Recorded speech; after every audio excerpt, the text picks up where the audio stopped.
Batzuetan aurkikuntza garrantzitsuenak nahi gabe gertatzen dira. Horri serendipia esaten zaio. Hau da, norbaitek zerbait baliotsua aurkitzeari zuzenean bilatu gabe.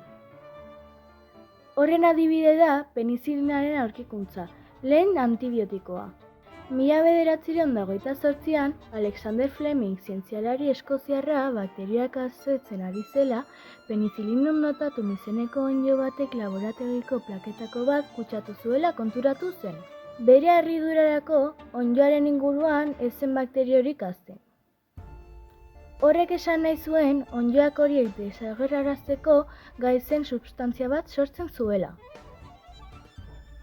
Horrela jaio zen penizilina bakteria infekzioak sendatzeko gai den lehen sendagaia.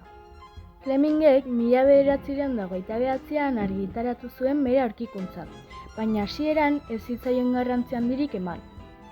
Penizilinak bakterioak hil zitzakeela frogatu bazuen ere, ez zekien nola sortu kopuru handitan.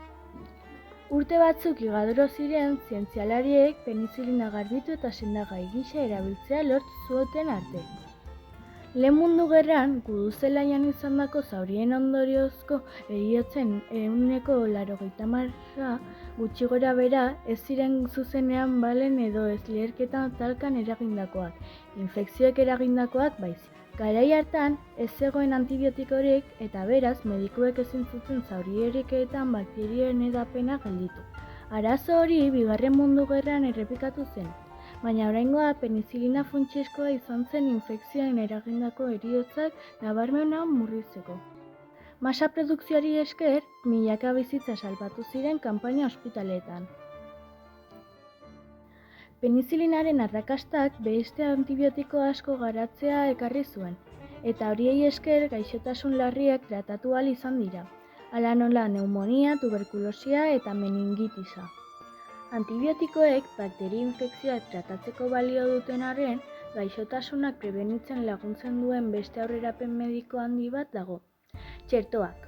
Antibiotikoek ez bezala, pertsona gaixorik dagoenean jarduten dute, txertoek sistema immunologikoa entrenatzen dute, infekzio bat gertatu baino lehen defendatu ahal izateko. Txertoa hitza latinezko batka hitzetik dator, behia esan nahi duena. Termino hau, Edward Jenner medikuak 1786an egindako historiako lehen txertoaren aurkikuntzarekin lotzen da. Jennerrek ikusi zuen txerto baztanga izeneko gaixotasun bat hartu zuten pertsonak, behiei eragiten zien baztanga motarin bat, ez zirela giza baztangarekin gaixotzen, askoz ere gaixotasun larriagoa baitzen.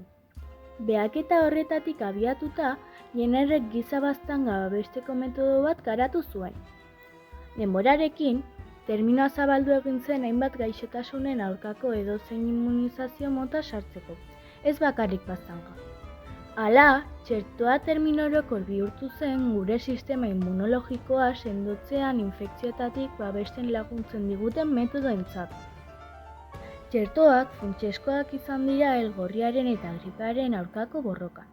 Horiei esker lehen hilgarriak ziren gaixotasun batzuk munduko leku askotan desagerrarazi dira. Penizilinak medikuntza irauli zuen infekzioetan sendatzen uztean, baina txertoak funtsezkoak izan dira hasieratik saihesteko.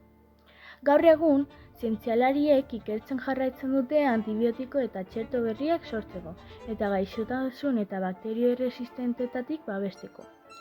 Eta txertoak osasuntsu mantentzeko oso garrantzitsuak diren arren, badakigu haur askori ez zaiela batere gustatzen ziztadaren unea iristen denean. Baina ez kezkatu, ziztadak segundo bat irauten du eta bizitza osorako babesten gaitu.